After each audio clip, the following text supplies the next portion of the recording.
2021 has been a year filled with vastly different and diverse films and performances, and Benedict Cumberbatch has given us 3 entirely different ones all by himself. This is my review of The Electrical Life of Louis Wain.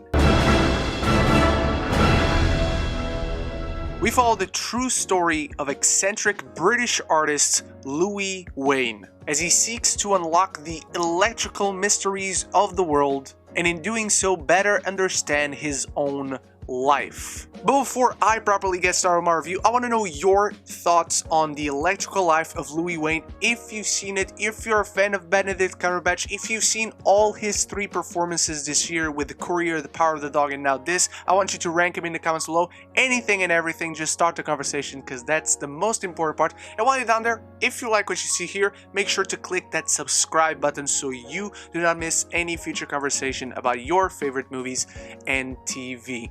So I was not aware of this person at all. I had never heard of Louis Wain or about his work before first hearing about this film when the trailer came out, but I am a huge fan of Benedict Cumberbatch. I'm a huge fan of Claire Foy, and I'm a fan of period pieces. I love being transported back in time, especially now living in England. I love when films are set in the Victorian era, which this film is, and so I felt myself transported back to that time period, from the costumes to the incredible set design to the really eccentric energy, much like the man in real life, that this film has. It has this kinetic pace that it just moves along and breezes through situations very organically, so again, much like representing the real life man that once lived in this city. It also has this gorgeous color palette to the visuals that is pleasing, it is delightful, and really accents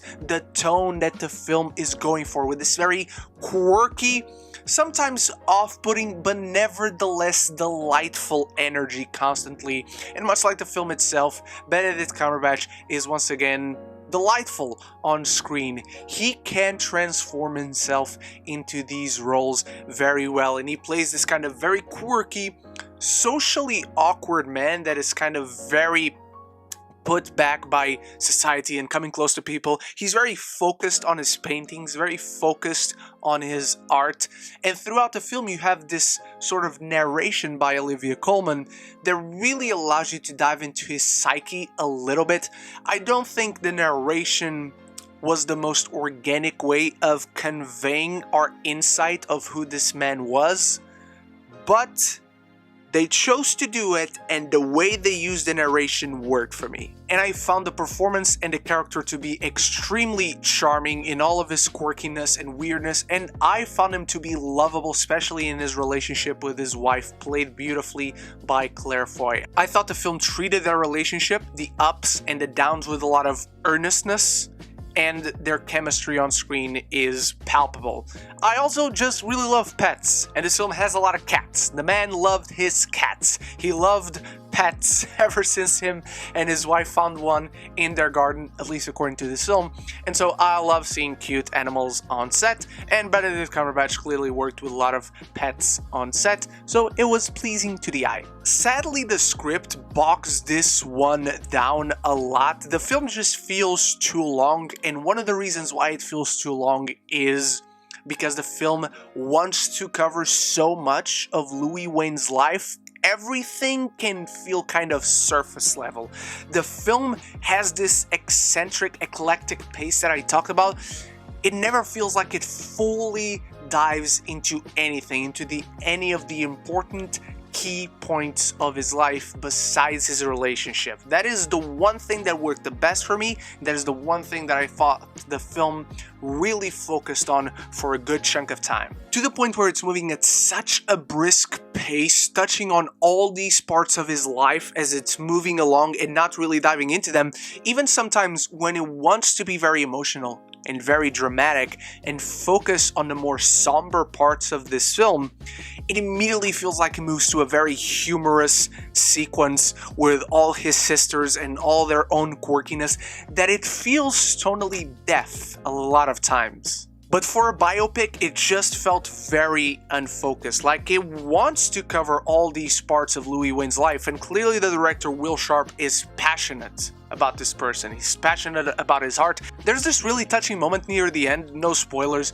where you have a ton of people talking about the impact of Louis Wain's art, and you can tell the director, who is also the writer for this film, he clearly loves the work of this artist. I thought, on an emotional sense, I could see the passion of the artist behind this film better than I could see the art of the artist that the film was portraying. And to me, overall, it just lacked a distinct style. It felt very much like Will Sharp was going for something, but it didn't necessarily have the style, the energy of a seasoned director to achieve it. It almost felt like he wanted to do a Wes Anderson kind of film, and it got me curious to if Wes Anderson would have been a better suit for this film overall. The Electrical Life of Louis Wain is a fun watch, an easy, pleasing watch. It just doesn't allow you to dive too deep into this man's life, into his art, into what guided him. You get the bullet points of who he was, his perception on the world, but it never really allows you to get to know him fully. Just a side of him really on the surface level. The performance is great and I admire what the film is trying to achieve, but I never felt like it fully achieved it. I'm giving The Electrical Life of Louis Wain a C. This one certainly has things to like. Just on a narrative basis, the script just bogs it down a ton, so I couldn't fully embrace it myself. But what did you think about it? Let me know all your thoughts about The Electrical Life of Louis Wain down in the comments below. Were you familiar with the artist? Was this your first exposure to him? Anything and everything down there in the comments below. And if you like what you saw here, make sure to click that subscribe button so you do not miss any future conversation about your favorite movies and TV. Thank you so much for watching. You are the best. I'll be back very soon with many more reviews, and I hope to see you in those. So until then, love each other and love the movies.